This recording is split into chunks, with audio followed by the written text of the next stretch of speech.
area, well, they come here every year, back to the same tree, back to the same nest. And they should be around here somewhere. There's the nest up ahead. They've got 2 nests in the same tree. I think they're using the upstairs this year.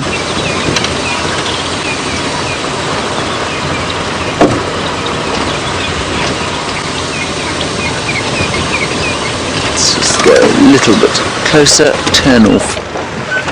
They don't always sit in the nest.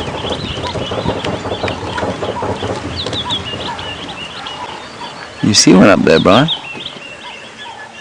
Not currently, no. I don't believe I can either, but there might be one on an eggie. Let's have a look.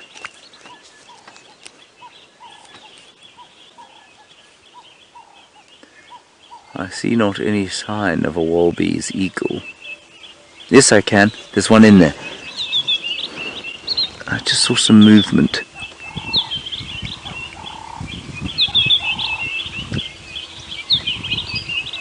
It's not a little one, is it, Brian? I don't know. Shall I climb up and find out? Yeah, might as well. Yeah. I am joking, everybody. I'm not about to climb into that knobthorn tree. A little bit forward. Let's see if we can't get a slightly better view.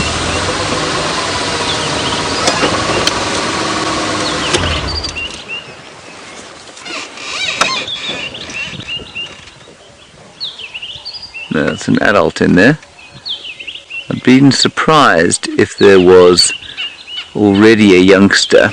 Let me just check the days again. So we watched them mating not too long ago. When was it? It was probably about 3 weeks ago that we watched them mating. 3 or 4 weeks. I'm going to say 3 weeks. So let me just quickly look and see what the incubation time is. I'm afraid I'm unable to sufficiently remember. There we go. Tap, tap. Tap, tap. Now, what it says is, it's calling a little bit there. Chip, chip, chip, chip. Eggs. Laying dates August to January. We know that, of course. 2 egg clutches. That's very seldom. It's normally 1.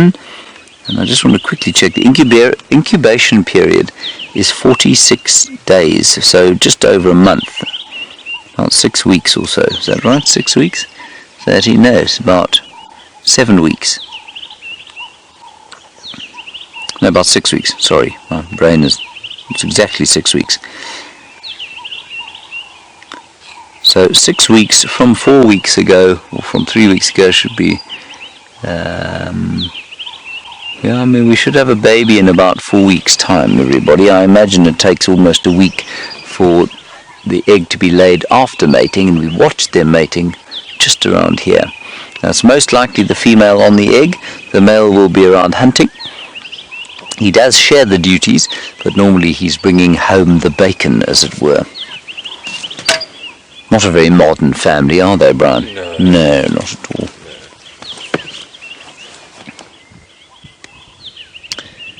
Good. Right, on we go.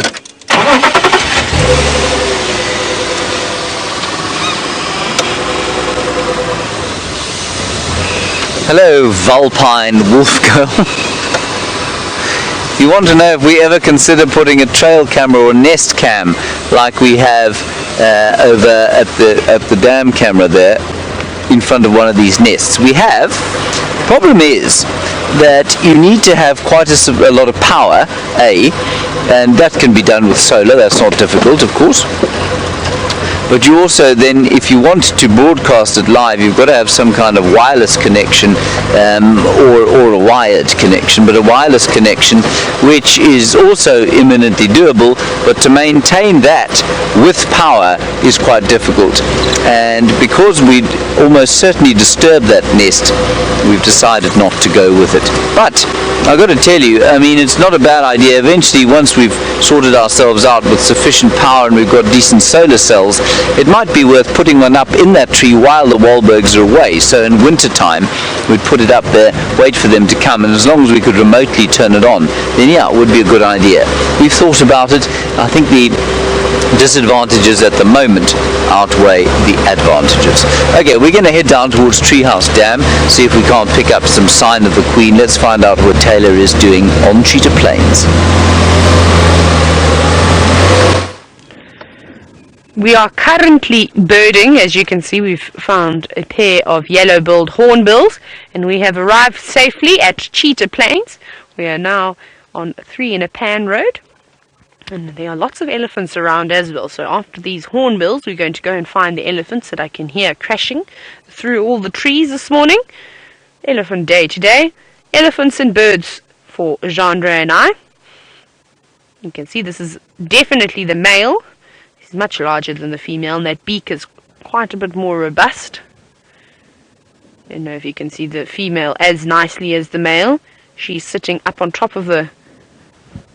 We got here the African wattle. You can see her.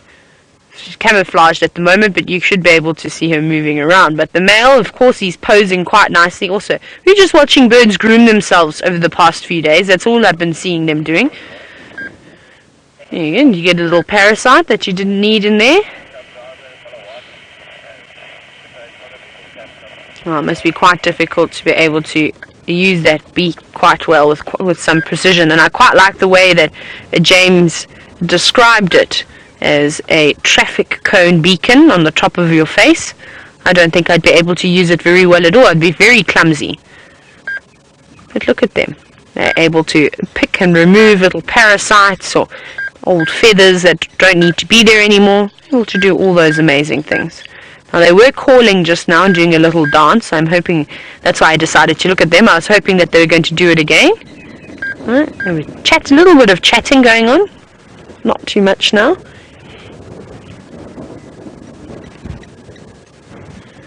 That's quite nice. Now, of course, because we've come here, the wind has picked up.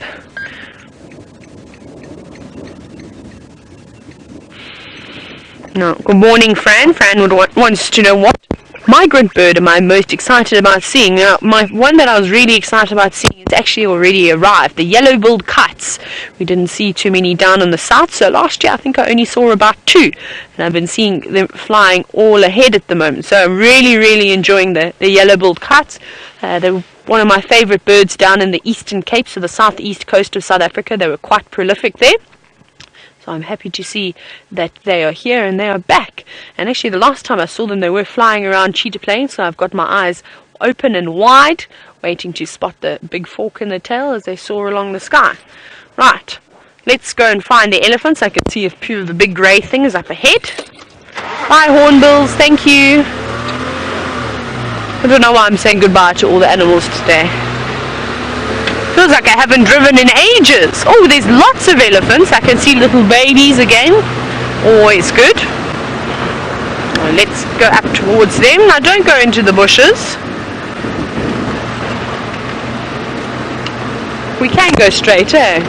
Just checking that I don't go and drive into somebody else's property. It wouldn't be too popular then. But it's just around the corner.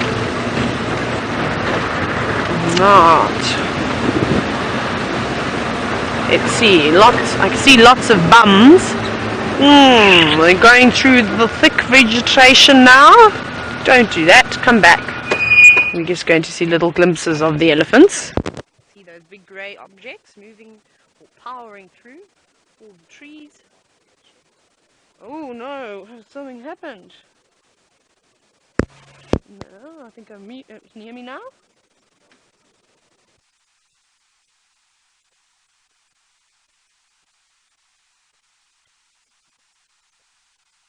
No? Am I not back again? Oh no, that's not good. There we go. Hello? Hello? Can you hear me? Kirsty, I'm talking to you.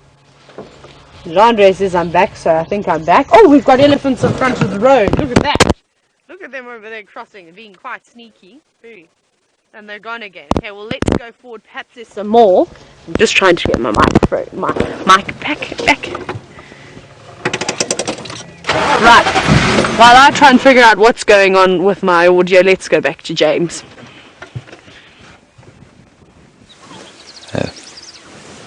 We're with some elephants, everybody. Over there is an elephant. There are a number of other elephants in front of us, but this one is the one coming closest towards us, probably a young bull. They seem to be all over this area. Oh, there's a lovely relaxed atmosphere about the place. Let's enjoy this fellow. See what he has to say to us. What do you think he wants to say to you, Brian? Good morning. Good morning. I think that's exactly what he wants to say. Good morning.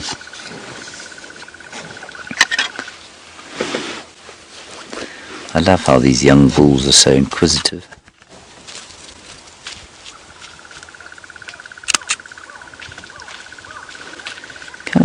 Come and say hello properly.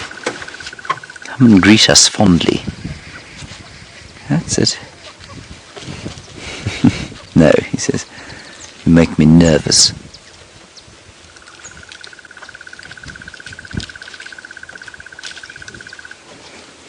Just going about their days on this winter/summer morning. Now he's hiding behind a tree.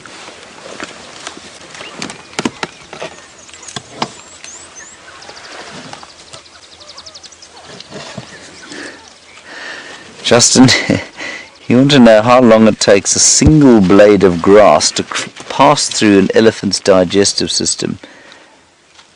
I don't know, Justin. I'm going to say probably very long intestinal system. Bit of a fermenting in the hind gut there. Justin, I'm going to say about 5 hours. I don't think much longer than that. 5 hours or so before those leadwood branches that elephant is eating eventually pass 40% undigested down out of the elephant's bottom.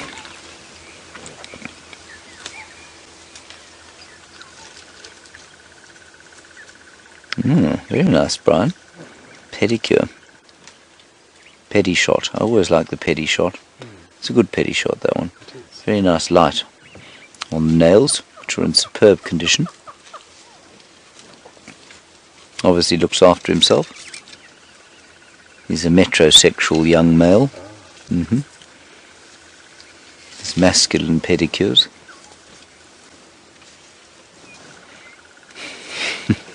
I'm going to move forward. There are lots of elephants all over here.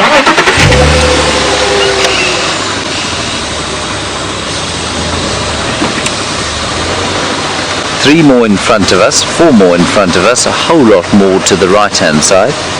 So I'll just stop here, we'll have another look at our new friend.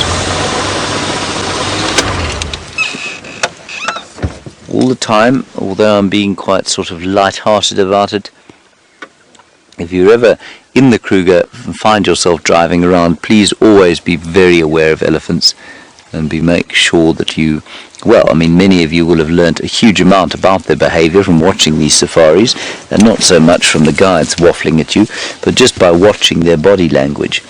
And if you ever come and drive yourself around the Kruger, which I thoroughly recommend that you do, well, just bear those lessons in mind. You never take elephants for granted. You never just assume that they're going to be relaxed around you.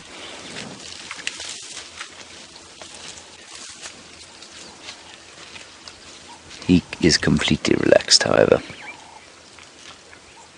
and enjoying his breakfast.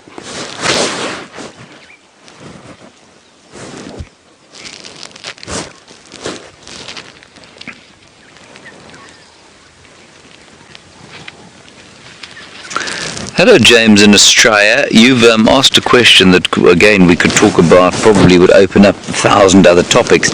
You say, where in South Africa is elephant poaching occurring? Is it occurring in South Africa at all?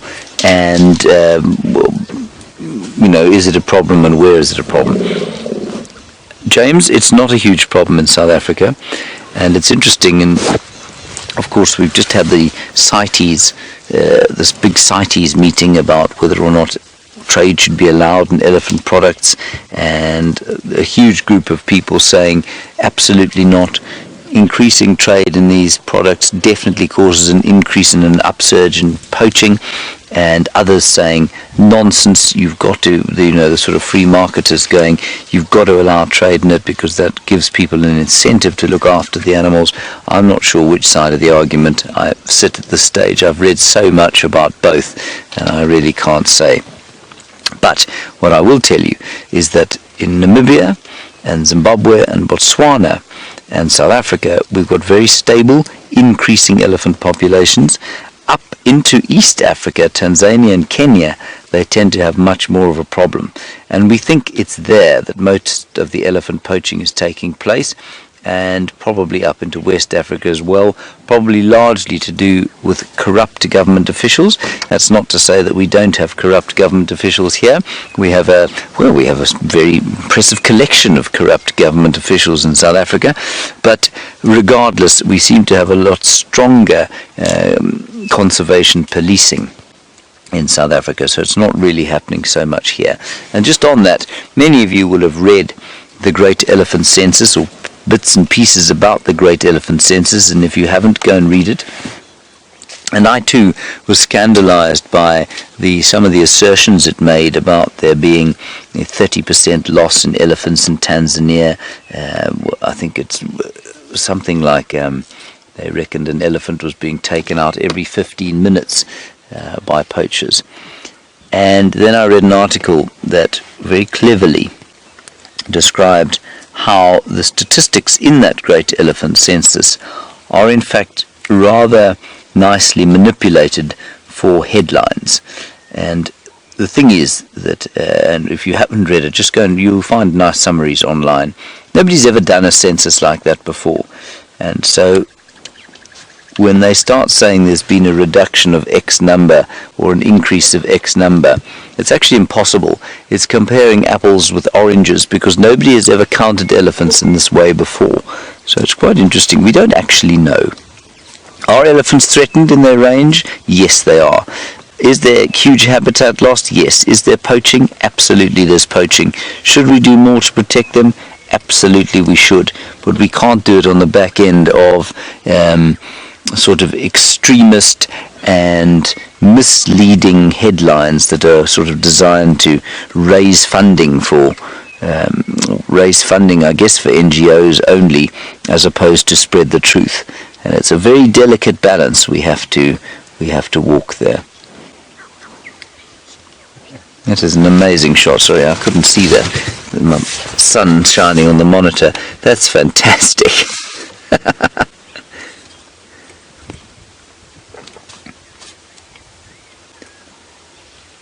That's very cool.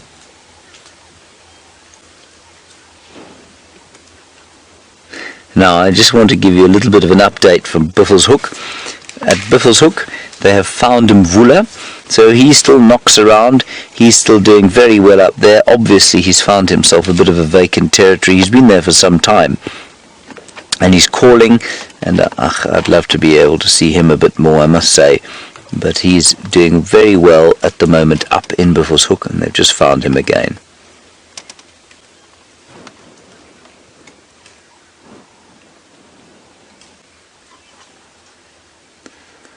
Right, let's move on from this particular group. There's another group just around the corner. And while we do that, Taylor has got what seems to be her bird of the morning, some more hornbills. Behind the silver cluster leaf there is indeed a yellow-billed hornbill. Now Jandre and I have been watching these hornbills for a few minutes now, and it's quite interesting. It seems as though two males are fighting over a female. Now you're going to just sit here for a little bit and see if they carry on. I'm going to go forward actually, trying to, if you can see that one's coming out quite nicely again. It's not hiding behind the sticks anymore. But they are dive bombing each other. It's quite something to see. There we go forward. They sit like that, no, typical. Now they're flying away, and they race towards each other and try and push each other off the branches. It's been quite entertaining. Let's see if they're going to come back. No, it seems as though they've finished chasing each other in this area, and they've now moved out of sight. Anyway, it was quite amazing. We have a little glimpse of something like that. No, Jigger, come on, Jigger, come on. Maybe we get to see it again, but that was very interesting. I don't think I'd seen hornbills fighting. Sorry, Kirst, can you please go with that again? I didn't hear you very well.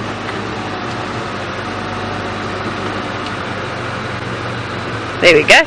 Sorry, there's a little bit of static this morning. So, Dark Tranquility wants to know if, oh, here we go, we've got hornbills again. If hornbills are related, oh, this is going to be interesting. I think we're going to have a little bit of a fight again.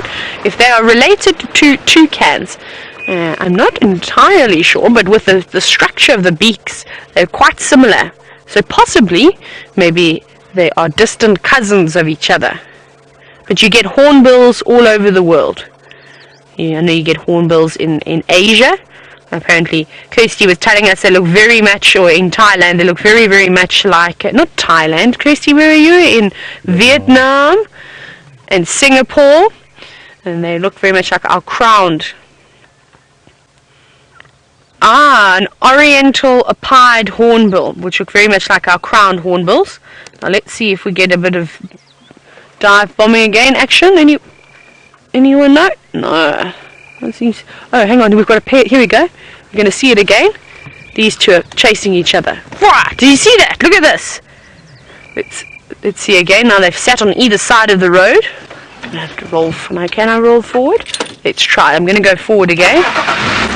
I think we're going to get a show from these two as they bob and dive onto each other. We're going to see who's going to make the first move. We've got contender number 1 on the left, and we've got contender number 2 on the right. Let's see. You can see there's just a silhouette there. Let's see who's going to make the first move. Now, they are definitely fighting over a female. There must be one. Watch. There you go. You're running away. Wow! Look at that. Look how quick they're going too. Sure. They're quite violent. I didn't realize they're quite violent. They're really trying to knock each other out of the tree. Now, wow. Look at that. With those big beaks, I can do some serious damage. Go.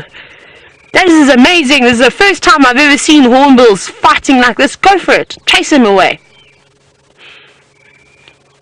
Where's the next one? Now, that was amazing. There was just 2 of them, and then a third one joined in. Now this female is causing lots of distress here, but this is how they have to battle it out, and the female will sit and wait until the winner reveals himself. Now it's gone very quiet, but we often see this as calm before the storm, and then out of nowhere they start smashing each other again out of the trees. Now it might be a bit difficult because I don't think you can quite hear how they crash through the branches, so it looks all delicate and dainty, but they're quite rough. They're very rough. Here we go. Where's the next target? It's going straight over our heads.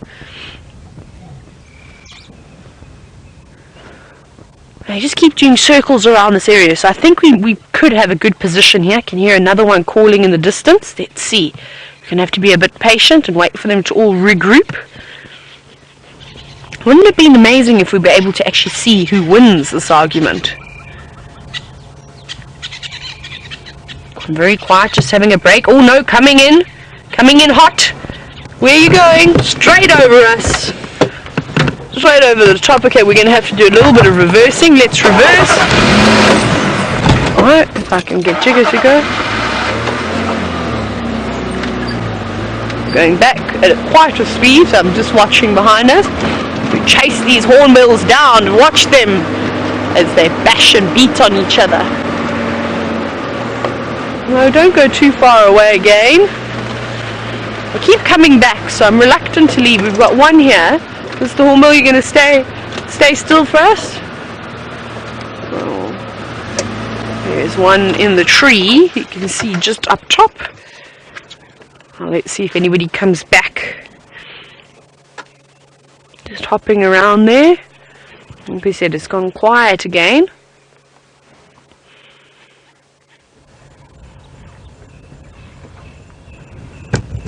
And I can't believe how quickly they move. I mean, they're quite large birds. And they do fly beautifully the way that they sail along. However, I didn't think they were able to turn so quickly in the air. I mean, almost pivoting right on the spot. And then tackling down onto the ground. That was amazing. Right.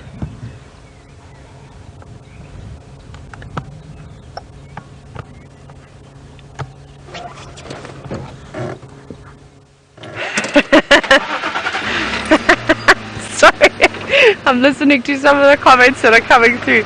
So, sorry, I must apologize if I don't get the names correct. Some bizarre reason my earpiece has gone very, very soft. And I think you said Zef Tech, is that right, Kirsty? And thank you for the comment. Oh, Vet Tech, that makes more sense. Vet Tech made the comment that if the safari thing doesn't work out for me, I could always be a commentator for the mixed martial arts fighting. Wouldn't that be exciting? Right, it seems as though the Hornbills have now moved away. Good luck to the three that were having a little bit of a brawl, and I hope that nobody is seriously injured.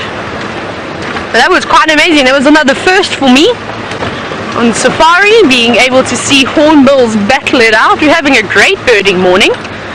Normally we don't see the Hornbills doing too much, but we've seen them doing so many different things. We've seen them eating caterpillars, we've seen them grooming themselves and preening their feathers, we've seen them boxing. Quite amazing. Now this road is a little bit on the bumpy side. I believe we're on a boundary. Oh, it's the wildebeest. Come back, wildebeest. He's moving off into the distance. I don't think it's Norman. You can just see that black figure moving across the screen now. There's signs of life out here, which is quite wonderful. Sure, we hear a very trumpeting elephant in the distance. It possibly was a bit far for all you to hear. It sounds like a calf is desperately trying to suckle, and Mom is saying no. Bit of a tantrum. And now the wildebeest is in a jog and racing away. Not particularly racing. Off he goes and disappears. But we're still making our way towards the open plains. But we will get to those plains soon enough. Right.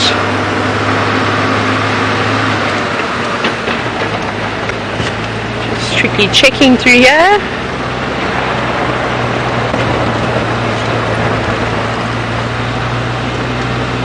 Ooh, Justin.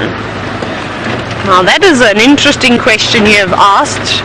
Justin would like to know, if humans go extinct, what will be the next dominant species that comes through? Now, it's a tough one. I'm going to have to go with primates. I think that because they've got thumbs, they're already one step ahead of everything else. I reckon it would only be a matter of time before they possibly take over. But it makes me quite scared. What was that movie called? The Planet of the Apes? I don't like movies like that. It makes me very nervous when I see things like that. So that would be my guess. Now, I hope that lions never evolve thumbs. I may be a bit nervous then. I wouldn't want to be around. That's what I think. Now this road is lovely and sandy that we're going through now. So it makes it quite easy to be able to pick up on any tracks that potentially are going through. Oh, we've got a cool tree. I have a tree that I haven't seen for a while that's got very long pods. See this one over here? How awesome is this? This is a Shambok pod tree. Can you see that? Look at all those lovely pods. It's very easy to identify. Leaves almost look a little bit like a tree wisteria, but then of course they lack these very, very long pods. Now they can get even longer than that. And I remember playing games with my brother, and we used to break these pods off, and we used to chase each other around and use them like whips. Obviously that game always used to end in tears, and my mom never used to be very happy with my younger brother and I, but well, that's what siblings do, and I turned out alright. Not so bad, but a lovely tree. Nice. I can't believe I haven't been seeing too many of them. They seem to just be scattered few and far between. Isn't that lovely? Right, we're going to carry on because I really want to get to... No. Please, Jigger, I don't like turning you so much. It's me. Jigger's got an... I'm just going to just take a moment to just regather my thoughts before I get to... I'm getting very cross with myself because there's a trick to how you turn Jigger on. That is the trick. And then I get too excited and I don't turn the key enough on her, and then she just goes, I'm going to die again. And my earpiece, oh my goodness, tell you, the dramas in my life today. Not really any drastic problems. I just apparently didn't dress myself very well, but now my earpiece feels a little bit better. I think it's going to stand, and I can see some opening coming up, so I suppose that must mean that the planes are just around the corner. Oh, we drove past again, we didn't see Tundi, so I think she's moved out of that area completely. Perhaps she did finish off her 2 Impala kills that she had. She was there for quite a few days. I'm always listening out to the radio to see if anybody has managed to find her and see if they found her with her little cubs, which we will try and keep you updated. Oh, isn't this beautiful? Now, the last time that I came down here, it was very brown and very dry. It looked very much like a desert. And now it is lovely and green. Now, I'm just scanning because I do want to have a look and see if I can see any little cheetahs sitting on the termite mound, or on the ground anyway. Nothing just yet. Look, lots of elephant tracks as well going through here, so possibly we may see an elephant or two, or maybe they've already come and gone. Now where's Gnorman?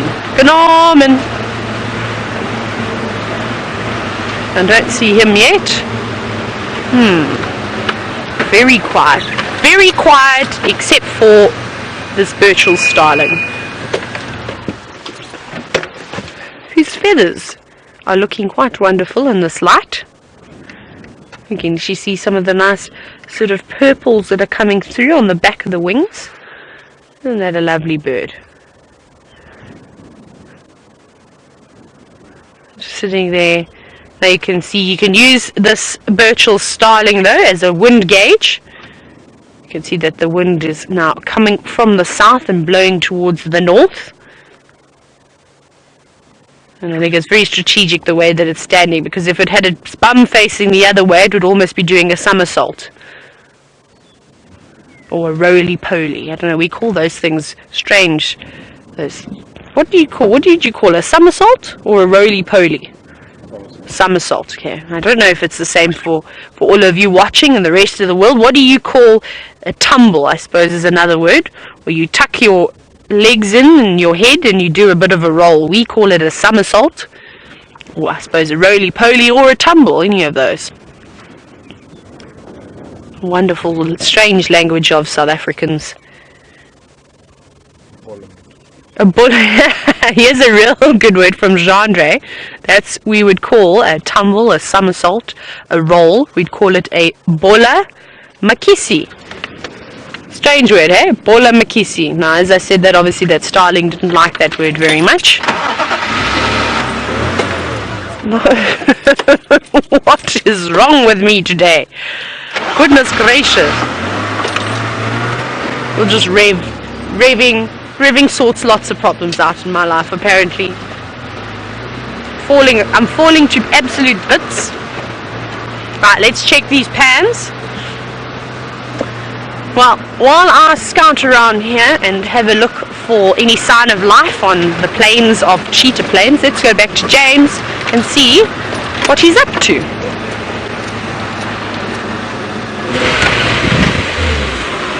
I'm being indecisive, everybody. I've decided that I was going to go that way, now I'm going to go this way. We'll be okay, don't worry, Brian. This is where Brian and I last saw Karula with the two youngsters, and of course with leopards it is very much a psychological thing that whenever you go past a spot where you've seen a leopard before, there you would expect to see a leopard, despite the fact that it almost never happens like that, as it is not happening now. I had a very wonderful elephant sighting while you were away, but the elephants, I'm afraid, moved off. So we moved off, and now we have come into the area where we saw Karula last, just on the off chance that she hasn't come back here. Also searching for more signs of the spring. I got to tell you, there's a very chilly wind coming out of the south today. It feels very wintry, almost snowy, doesn't it, Brian? It does. One might expect snow to fall from this blue sky today. Potentially. It is highly unseasonal for October the 5th to have an ambient temperature like this. Ooh. There's a bit of an Oriole fight going on here. Hello, David in Napa. Appropriate name for the question you've just asked. You said, when does the rainy season start? Well, we took a little bit of a bet on when we'd get the first inch of rain, and 20 millimeters or so, and the person who won it was David on our crew, and it happened around about, I think, the 18th of September. Now, that's not really the rainy season, I suppose, although it is the first rains. And we'll get rains like that in a normal year, every so often leading up to December, but it starts to build and build. And then the main rains between January and February will have the proper rains. But it should give us a little bit of rain going up until that time. So I suppose you could say the rainy season has started, but strictly speaking, I wouldn't say. Just listen, we can't see any of these things. Just listen. What you got? I've got them. You got them.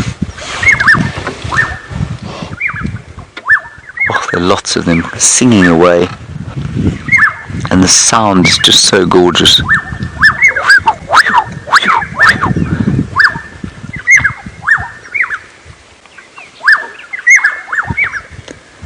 1, 2, 3, 4, 5 I can hear. 6.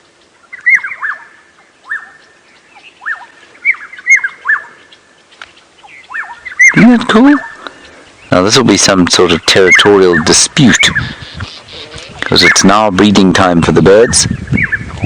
Oh, and I've just heard a lovely sound that I'd hoped to hear this year, and that's the sound of one of the weavers, the village weaver. I'm talking nonsense, it wasn't a weaver. It was a southern black-tit. Sorry about that, everyone. I just got so excited because we saw no yellow weavers last year because there was no water.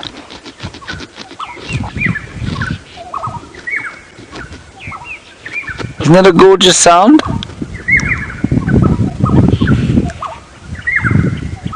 It's astounding.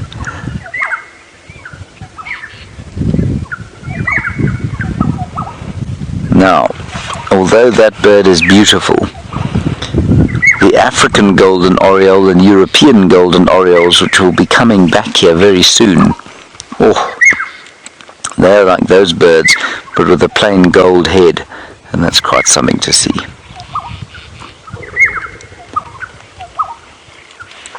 Alrighty, let's carry on our quest while the orioles have a fight. Which doesn't sound very angry, the call that they're making, but they will be sounding very angry to each other.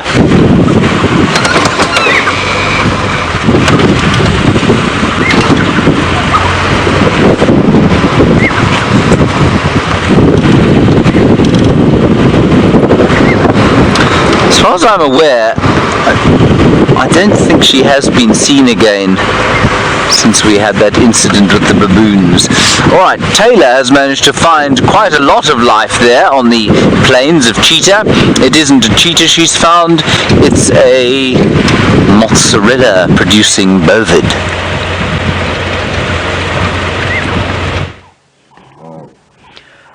I wish we were looking at a herd of cheetah. That would be a first, but alas, we haven't found any sign of a cheetah out here, but we found a decent sized herd of buffalo. There's probably about 30 or so of them here moving through, and we're hoping that they're going to go towards one of the pans to have a drink.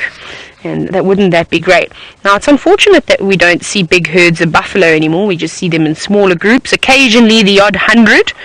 And the reason why I say it's sad is because in the 18th century, the buffalo were the most abundant species of ungulate south of the Zambezi River. Quite amazing. Their herds were an average size of about 3,000. Now we hardly ever get to see numbers like that. I don't think there are very many places, sort of north of South Africa, where you would see big herds of buffalo. I know when I was in the lower Zambezi, the smallest herd I saw was about 800, and the biggest I saw was about 1,500. That was quite spectacular. But now imagine seeing 3,000 buffalo together. I mean, it's quite amazing to see a few million wildebeest all huddled up together. But I just think buffalo just ooze power, just with their sheer size.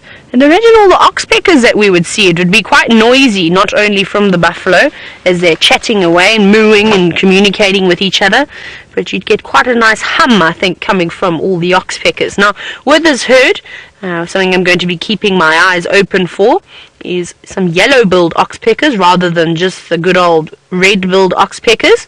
I haven't seen any since I've been up here yet, so that's another bird I'd like to add to my Northern Sands list. You can see them all coming through here. Now, the thing with the buffalo is at one point it looked like they weren't going towards a pan, though now they seem to have changed direction slightly, and they could come across to us, which would be quite nice.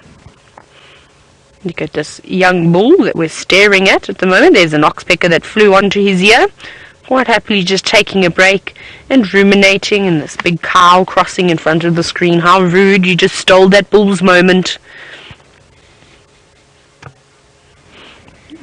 Now, I would like it if they would go and drink from a small pan. It would be quite nice to actually get a good idea of exactly how many buffalo are here. Maybe there's a few more than 30. There could maybe even be up to 50. I can see quite a few more buffalo coming out from the thicket beyond. And I think do we need to get in front of them again? I think we should get in front of them again. Otherwise we're just going to see their bums. Oh, we've got a few more. Yeah, let's do that. Let's quickly just jump ahead. Now, Jigger.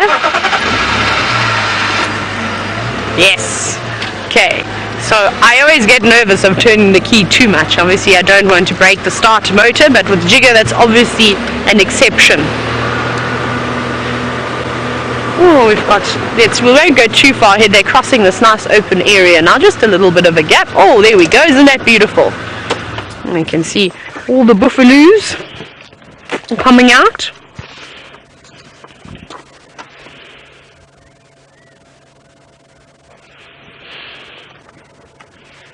Now, after I was telling you about the great, vast numbers of the buffalo that we used to see in the 18th century, you're probably now wondering, well, why don't we see them anymore? What happened to those big herds?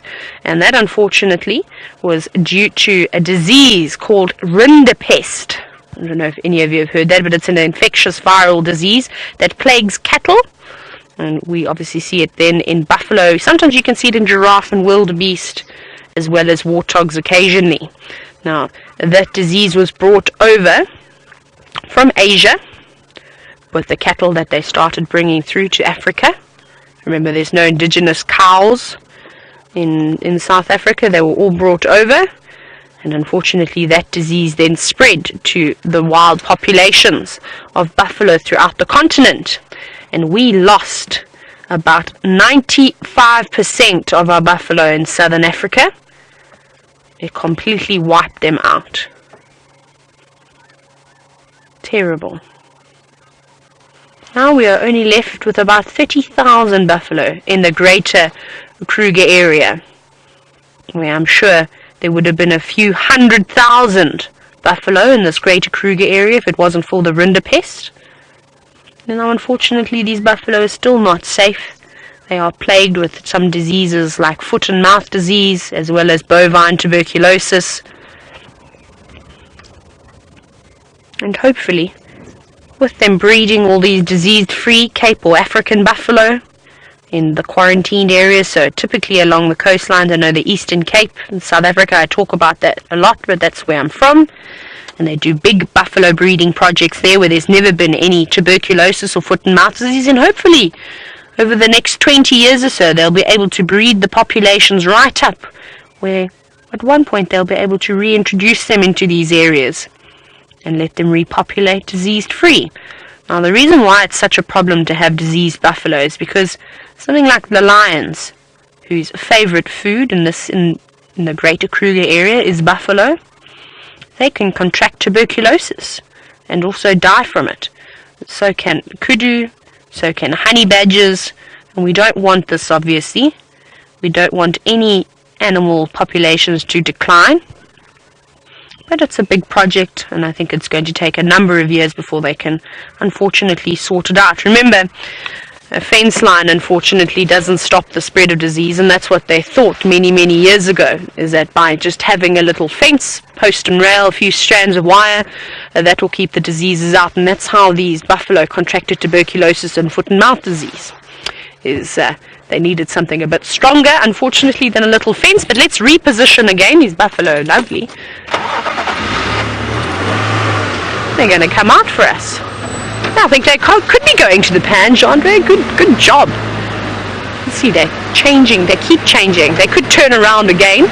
Now, it's obviously quite difficult to predict the animals' movements, and we don't really want to try and predict their movements all the time.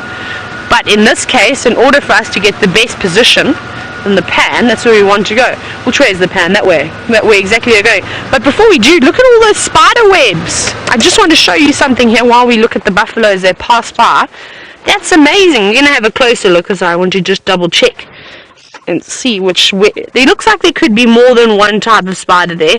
I suspect, though, this is from community nest spiders that have been building away. You can see the buffalo walking close. Excuse me, you're trying to talk about the spiders here. You had your turn. You can see, I suspect that it is from community nest spiders. Possibly it is the odd orb web spider building its nest around there as well. Some of those strands of silk look quite large, but too big for the community nest spiders. But isn't that amazing? Beautiful. Halloween is obviously just around the corner. That looks like a very creepy tree. Here the oxpeckers chirping quite nicely. Now, I haven't seen the buffalo doing too much browsing, which is great, because they don't particularly like to eat the leaves, but they have to. That's quite exciting, though, that they can go back to feeding on what they love most. Okay, so Jean-Andre, what's going to be our best approach to this dam? Do we carry on straight, or do we go down this way? Okay. Going down there. I'm going to go forward again and get these buffalo coming straight towards us. I think that'll be quite nice. And they are very much relaxed around the vehicles. We had one just about lick the side of our car door. It wouldn't move off the road. You've got to herd the buffalo. Hello, buffalo. Now, don't run away, because I was just telling everyone how kind and relaxed you normally are. Now, you can see they're not in a hurry to go anywhere. They just give us dirty look. Hi. She's quite inquisitive. Hello, lovely lady. Not really bothered by us at all. Just listening. Probably saying all sorts of things about us. There you go. There's nice grass for you to feed on. Oh, that's little look like wild asparagus that you were eating there. Going back to your friends. They're coming around. Don't panic. They're all around us. She's going back. Obviously doesn't feel too comfortable without the rest of the gang. Now, I haven't seen very many calves. There's just the one or two older calf in here, but no new babies. But perhaps we'll start to see some now in the next few months. There's a few rather large cows in here. Ah, and if you go, John, look how this one has now held up the queue, he's gone to sleep. Look at that lazy one over there, he's decided to sit down. No, your day's not over just yet. You need to get to the water, have a drink first, and then you can have a lie down. There's the oxpecker going to his nose. Yes, oxpecker irritate that cow, so she gets up and she carries on. Because if you sit down, you could start a trend, and then nobody's going to go and drink water. That oxpecker looked happy, looked like it got a little parasite of some sort. No, don't copy her, Matilda.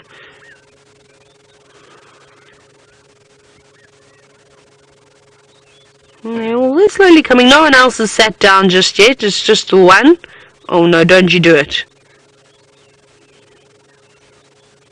No, it looks like we've got another contender going down. Oh no, but you're going to miss out on the great party, the pool party. Look at all that dust. And a third one, and a fourth one, and they're dropping like flies.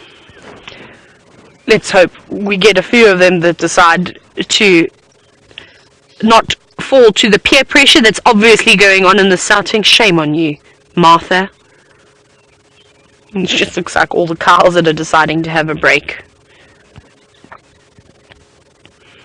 Oh, something's itchy. Maybe it sat on something and didn't quite like. Look at all those ticks. Oh no, that's terrible. Lots and lots of ticks all on the udders. Oh, that can't be very nice. But that's where the ticks like to go. Now, I don't know if a cow's tongue is rough enough to be able to loosen all those parasites that are feasting away. But no, never fear. Ticks are good. It's a good sign that the animal's in a healthy condition as well. Yes, that's something I've always wished I could do, is use my tongue to lick my nose. Buffalo seem to do it quite well. And giraffe. Did you missing your nostril? Oh no, so you're just cleaning the top of your nose as well. Show off, that's talent. Oh, and a yawn. All in one, eh? Putting on a real show for everybody today. That's quite hysterical. It's the small joys in life that I like to appreciate. Well, while I carry on, or Jandre and I carry on watching this buffalo lick its nose, let's go back across to James on Djuma.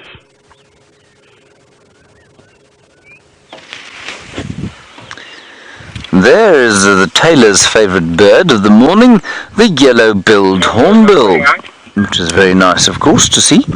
Well, everyone must have a turn to see the yellow-billed hornbill, of course. Now, we've come into this area where, you know, we have been looking for Karula, but we failed dismally so far. But also along this sort of stretch of road next to that termite mound, we have seen what one of our favourite viewers, Gracie, aged 9, calls the cinnamon bun bird. That is a cinnamon-breasted bunting. Now, they were scarce during the course of the winter. And let's see if we can't find a cinnamon bun bird now, especially as Brian and I start to get a little bit peckish as breakfast looms. Now, cinnamon-breasted bunting, everybody, is a little finch-like bird about that big, so they're not very easy to see. But luckily, Brian Joubert has the eyes of a young man, and maybe he will spot them. Now, I'm quite interested in what these hornbills are eating. Brian, can you see what they're eating? On the ground there. That stem there.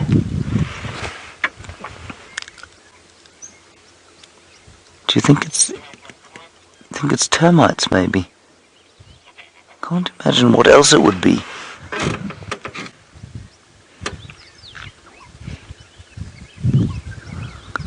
It's so continuously amazing to me how they manage to pick up such tiny little things with those great big long beaks.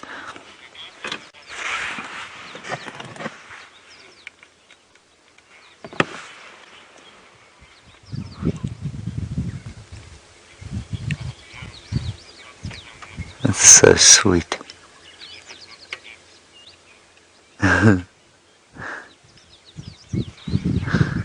Right, let's go a little bit further forward, see if the cinnamon bun bird is also around. They're being very, very confiding, these hornbills. Not so much anymore.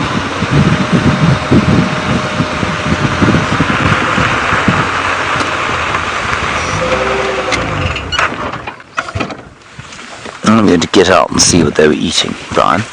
See if we can eat it too. Would you like to eat what the hornbills were eating? Yes, please. You would? Okay. Well, let's have a look-see. It's nearly breakfast time. It is nearly breakfast time, Brian.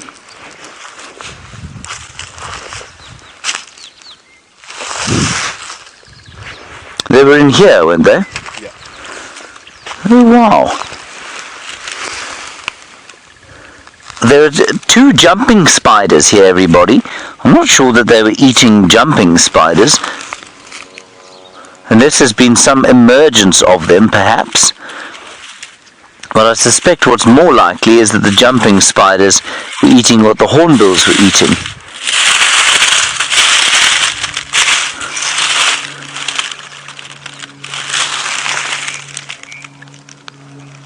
I can't find anything here.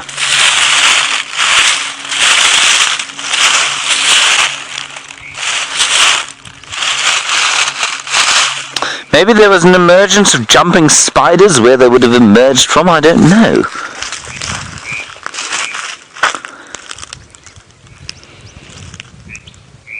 There are lots and lots of them actually, they're all over the place. I'll try and catch one.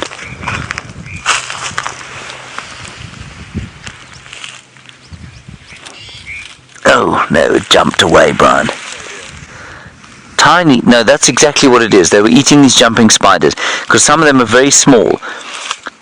Little spiderlings.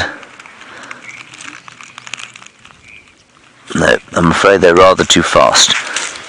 Tiny little jumping spider, and they'll be hunting ants. Probably, at that size, they're not very big at all. See how small they were, Brian? I didn't actually see any. But that's how small they were. Oh, That's why you didn't see them, you see. They're very, very small. On we go.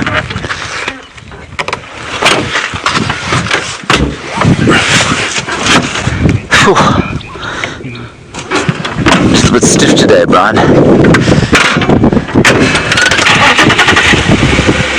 Right, cinnamon bun bird coming up.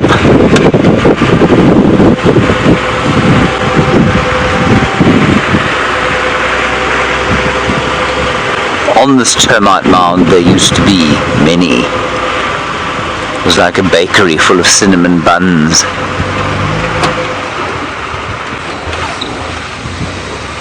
But none today. Right, on we go. Let's keep going. Karula's favourite tree is also not far from here. We'll have a look in that.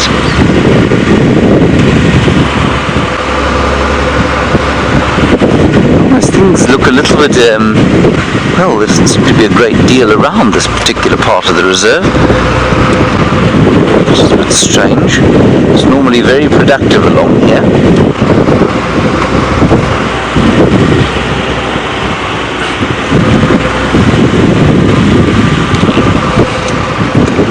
I'm sorry about the wind in my microphone, everybody, but it's a new microphone that, well, let's just say it was designed by somebody who shouldn't be designing microphones, should probably be designing blocks of wood. Nothing I can do, I'm afraid. We will sort it out in the coming days, though. There's Karula's favourite tree, Brian. You know, if you can't see the leopard herself. How do we know it's her favourite tree? Well, we've seen her in it many times. Is she there, Brian? You don't see her spotted pelage there, lying in the boughs? No. Ah. Now, I'm sure many of you know what a bough is, if not everybody.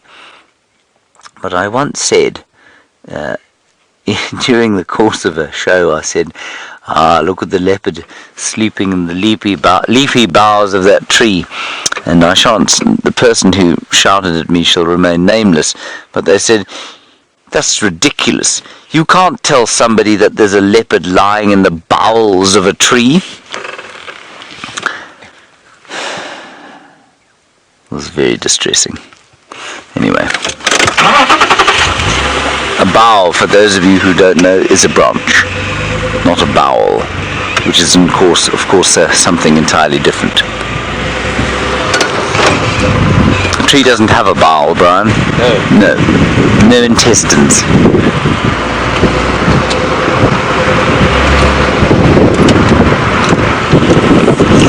Okay, we're going to go back to Taylor on the plains before I say something even more ridiculous. We're going to do a little loop around onto the southern boundary and back towards the dam, and then sort of head towards Quarantine and see what's going on there.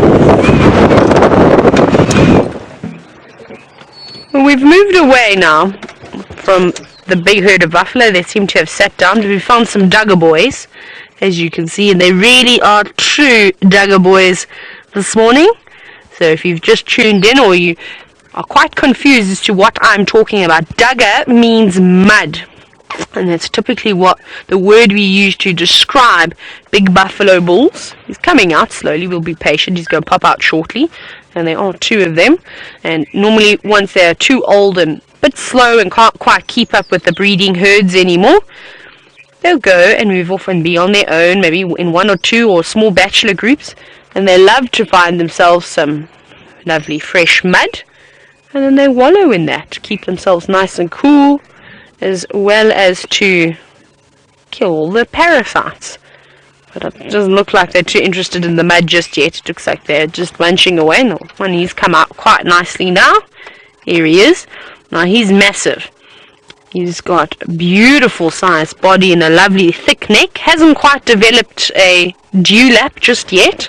I'm just trying to have a look at his horns. He's in wonderful condition. I can't work out why he wouldn't want to be in the big herds with the females, because he seems to be in the prime of his life. His horns don't look too blunt either. He's got a little bit of a dewlap. He's a lovely boy. Now if you go back towards some of the other pans, there's actually some water with mud in, if you're lost and looking for the spa.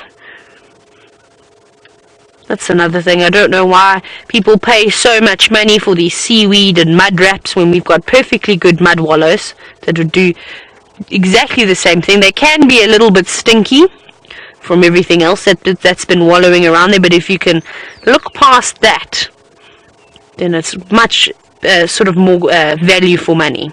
And this one giving us a death stare, typical death stare of a buffalo. Yes, we know that you're there, but we know you're not going to do anything to us. He's also beautiful. Lovely condition. Now, perhaps these chaps are just ahead of that breeding herd that we saw. Maybe they are still a part of that herd. And they're just coming through, surveying the area, having a munch. Maybe they'll go back. I can't imagine that these lovely males would want to leave the herds. They'd definitely be the top dogs in a breeding herd. Lovely boys. You can see that they really didn't succumb to the harsh conditions of the drought. They managed to push through, and that's what's so good about, well, that's what happens when you've got good genetics, is that you seem to last a bit longer. Lots of starlings running around in hot pursuit of the buffalo, hoping for an insect to pop out as they shuffle through this sort of drainage. Isn't that lovely? Wonderful. Right, let's carry on. We're driving roads that I haven't driven yet. Jean-Andre is very kindly teaching me the boundaries where I can and where I can't drive. And just behind us was the Greater Kruger National Park. Not allowed to go there.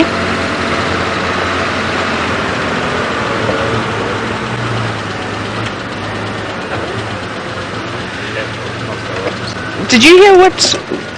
We can't go here, so I have to turn around. No, but I really wanted to. Silly rules and procedures. I didn't hear very clearly. I must apologize. We seem to be in a little bit of a bad patch. Okay. apologies to everybody, and apologies to you too, Kirsty, coming through very statically. So I know that James Richard is asking if we please keep an eye out for jackals. They tend to like this area on Cheetah Plains. Definitely looking out for them. Now, because it's daytime, probably won't be too active. What we might find them is actually just sitting under a tree of some sort, just hiding away in the shade. So I'll scan quite nicely for you and have a look. And something quite amazing is that I think I have seen it. I think I've just seen a side-striped jackal up here. And down in the southern sector of the Sabi Sand, we don't see too many black-back jackal. Actually, while I was there, I only ever saw 2, which is a miracle as well, because the last ones that were seen while I was there was in 1972, quite a long time ago. We tended to only see the side stripe. Now, the buffalo all sat down, and now they're back up again walking, so we'll have another look at them, seeing as they're being a bit more active. I'm glad that Martha and Matilda's attitude towards the rest of the team didn't really affect them too much. But I think they're possibly going back to the Kruger National Park now. I think they've had enough of us here. The lion's eating them. Hi, buffalo. We're going to get them hopefully funneling straight past us. Well, that's the plan.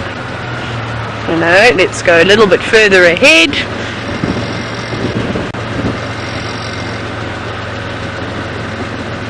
And we're going to get into a lovely position in 3, 2, 1, and we are here. Hello, buffalo. Look at them, all of them staring at us. They don't look too impressed. Sorry, I'm parking on all sorts of slopes today, so as you can see, keep adjusting. There they are. Not too many buffalo, but a nice amount. Wouldn't like to stumble across them on foot though. A wall of buffalo. They're like tanks. And you see quite a mixture of the sexes in the herds, which is normally unusual because we see elephants, only females, and obviously young bulls.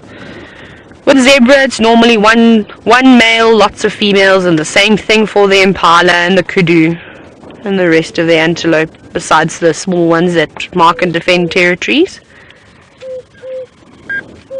Oh, listen, can you hear the African cuckoo? I'm looking behind. Where are you? Oh, you're right above us. Can you get that? Can you see the African cuckoo? I don't know if you could hear that. Sorry everyone, it caught my attention. I may have to reposition. There it flies. Oh, sorry. There you go. You just saw it fluttering off into the distance. And I don't know if you managed to hear that. Hoo, hoo, hoo, hoo. That was an African cuckoo. So I drew your attention away from the buffalo, but that's very typical of me. I get distracted by all sorts of things. That is amazing. We can go forward again for our friends the buffalo. No. Hold it. Let's go make another approach. Hi, buffies. It's okay. You don't have to worry about us. All moving around, oxpeckers catching rides. Now, if you have just joined the show, you've missed lots and lots and lots. We had lions earlier this morning. We had lots of birds, lots of yellow-billed hornbill. We've now got a beautiful herd of buffalo who are making lots of noise. And they're just crossing the road in front of us quite casually, going about their day. And now, sorry, I got distracted by the cuckoo. I was telling you about the various sexes and how. Oh, look at all those oxpeckers. That's unfair. Distribute yourself. You can't all just jump on the same buffalo. Looks like they're having a bit of an argument amongst each other. That, or there's a 2-for-1 special on that buffalo with ticks. I'm not sure. Haven't quite learnt the language. But unlike, I'll eventually finish what I'm wanting to say, unlike the other animals, you get a mixture of both male and female that are both vitally important in a breeding herd of buffalo. You see, we saw those lovely specimens of males, those two that are slightly separated, or it's actually a head in the herd, and they play a very important role in protection and protecting the herds. And then of course you've got the females that come through, who are the pathfinders. There's a group of them that'll not often lead the way, and they've been passed down information from their mothers, from their grandmothers, of the best sort of routes to go, where to find water, where to find the best green grass. And then all the little ones in amongst between. And that's very nice. But I suspect they're not going to stay on our traversing area for too much longer. I reckon in the next 20 minutes they'll be in the Kruger National Park. It won't be too long before some lions find them and chase them back across, so I'm sure we'll see this lot again sometime soon. I still didn't see a yellow-billed oxpecker. I'm looking and I'm listening. I could just see the red. The call of the yellow-billed oxpecker is slightly lower, not as high-pitched as the red-billed oxpeckers.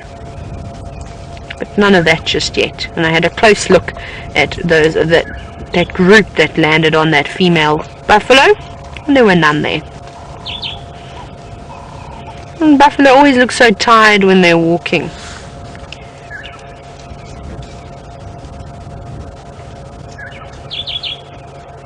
It's such a lovely morning and there's hardly any wind. Just a slight breeze, but it's quite nice because it's warming up. I'm going to have to start taking my jackets off soon. And now we're just seeing their rumps disappearing into the distance. Wonderful. Very nice. Well, that's the end of our buffalo, I'm afraid. They're moving out of sight now. And we're going to have another little look around. And we're going to see if we can possibly find some jackals for James this morning. Any other requests? Any other orders you'd like to add to the menu? And see what I can conjure up for us.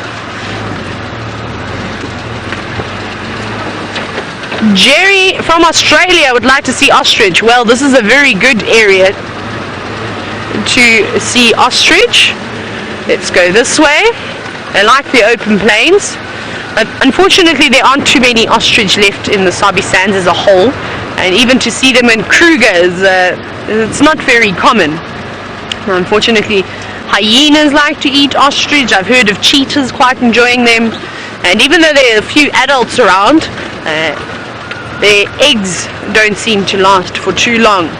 Now, they don't construct a really big nest and up in a tree. Ostriches can't fly, in case you didn't know. They make a sort of a scrape on the ground. Very basic. They just kick away all the sticks and all the stones, and then they lay their eggs, and both the male and the female will actually partake in incubating those eggs. Should we go down here, Jean-Jacques? Let's go down here. And unfortunately what happens is, because those eggs are down on the ground and quite exposed, you'll get things like all the water monitors, rock monitors, jackals, baboons, hyenas, all sorts of little critters coming through and trying to get those eggs, of course. And they've got quite a tough shell, and then when mom or dad is standing guard, nothing will really bother them too much. Right, well, while I continue on the search for either an ostrich or a jackal, let's go back across to Mr. Henry himself.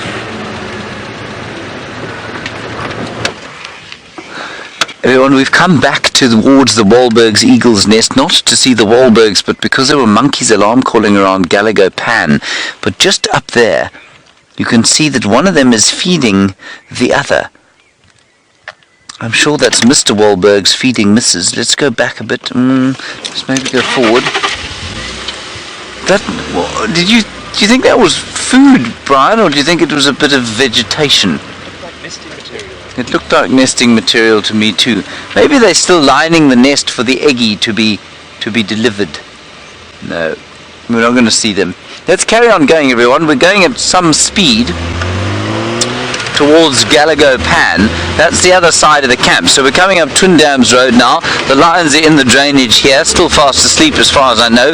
We'll have a brief look at them as we go over the dam wall, and then we'll head towards Gallagher Pan. And the reason I'm quite excited is, well, I suppose it could be another one of the lions from the Pride, but also Mvula was seen not too far from the Buffelshoek boundary. They haven't found him today. They thought he was heading south. Maybe we'll be lucky. It's a bit bumpy here. Earpiece is coming out. Camera's falling apart. It's alright as long as we see the leopard. No signs of Karula coming back, I'm afraid. Right, we'll go over the damn wall.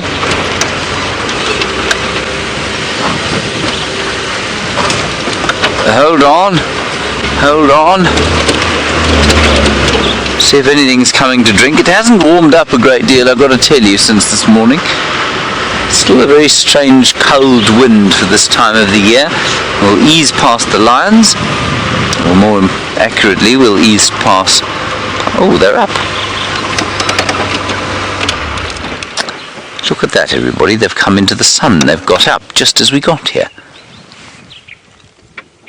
I don't know that it isn't worth just sitting here for a while. Now let's just count who's here.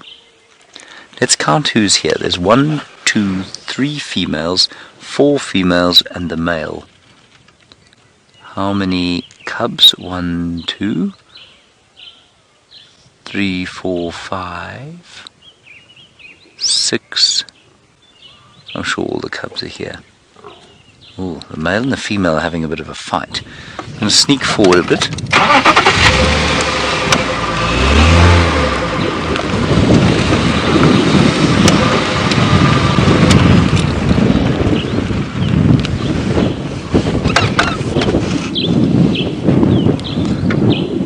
1, 2, 3, 4. Definitely only the 4 females, I think. I couldn't even count them this morning, you know. It was impossible.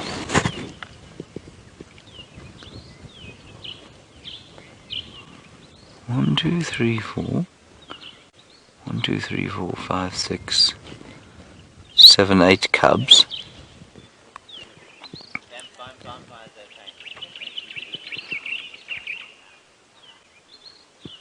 Yeah. And 2 cubs playing with the male, that's so sweet.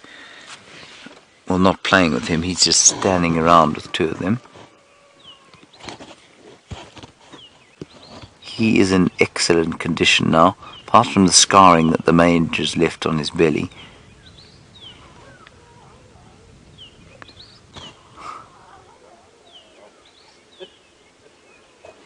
And there are reports that there was a lioness on Buffelshoek today. Now, when these lions get up, often the thought is, gosh, look at them, they seem to be limping. You know, they fight so much, and they also get very stiff, of course, because of the fighting and the physical lives that they lead, that I often think that when they stand up, yes, of course, they do look a little bit stiff and sore, but as soon as they warm up, they're okay. It's actually quite unusual to see a lion get up without looking at it and thinking, ooh, looks like it's got a bit of a limp.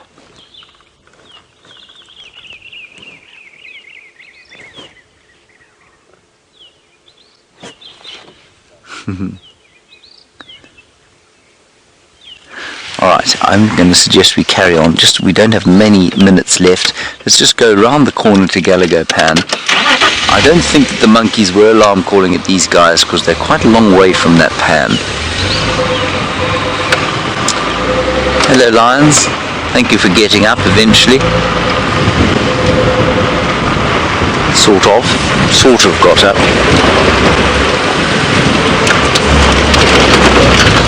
Now Brian, take your dentures out, we're going for that beautiful piece of road just along here.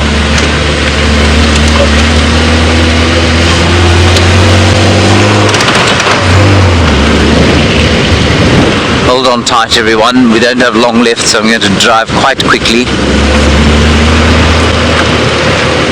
Okay. Hello Chris, I'm going to bounce this question to Brian. Brian, has a cameraman ever fallen off the vehicle? Yes, I've fallen off once. Have you? I have. Who was driving? Brent. Ah.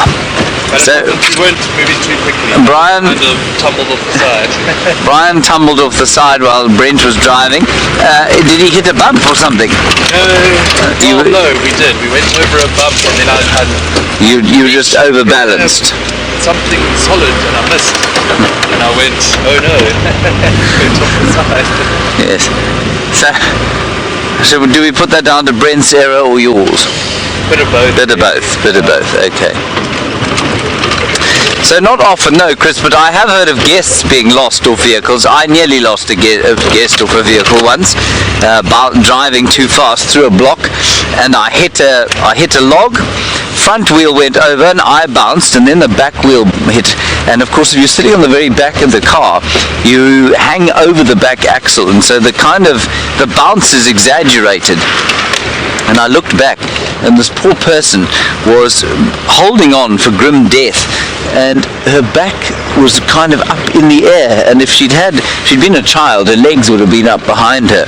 She managed to hold on and sit down again and had very sore knees afterwards, and I was persona non grata, really. But I have heard of stories where people have actually come clean out of the vehicles. And that can happen when you get very excited and start chasing wild dogs or lions or leopards through the blocks. Right, this is exactly where we began the drive this morning. On that, well, it's not a marula at all, is it? It's a jackberry tree. But let's just keep going. We'll just go around the corner. We're getting towards Gallagher Pan now. And of course, with it being quite a chilly day, if there is a leopard there, it might just be lying out in the sun. Of course, they may have just seen a snake. Who knows? This is the great joy of living out here, of course. You never know what's going to be round the next corner, as the cliche goes. In this case, a limping impala. That impala's been attacked. You see? Oh man, we got to see this. Look at that. Can you see it all, Brian? Oh no. Can you go forward a bit? It seems to have quite a severe injury on the back foot there, on the back leg. How's that? Back forward? Can you see anything there? There. It has been absolutely mangled. There, the monkey's alarm calling still. Good grief, that thing has escaped from, I suspect, a leopard. Monkeys are still alarm calling over there. Looks relatively fresh, and I think the only reason it isn't bleeding is that obviously there was a dust up in the bushes, not in the bushes, on the sand.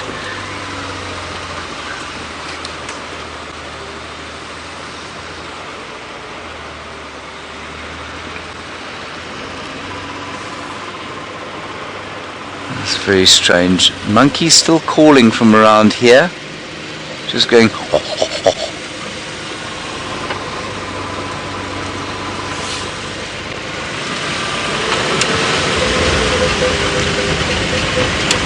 What a horrible injury.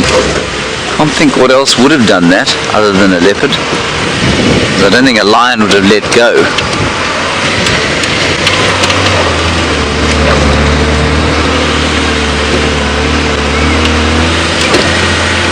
Alright, we'll just spend the last minute here and see if we can't figure out what the monkeys are shouting at.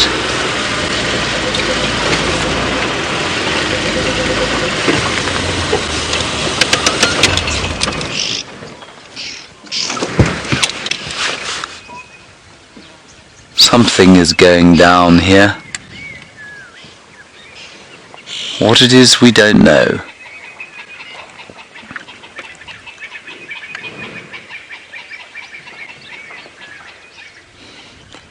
Can't see the monkeys anymore. Well, I can't hear them anymore.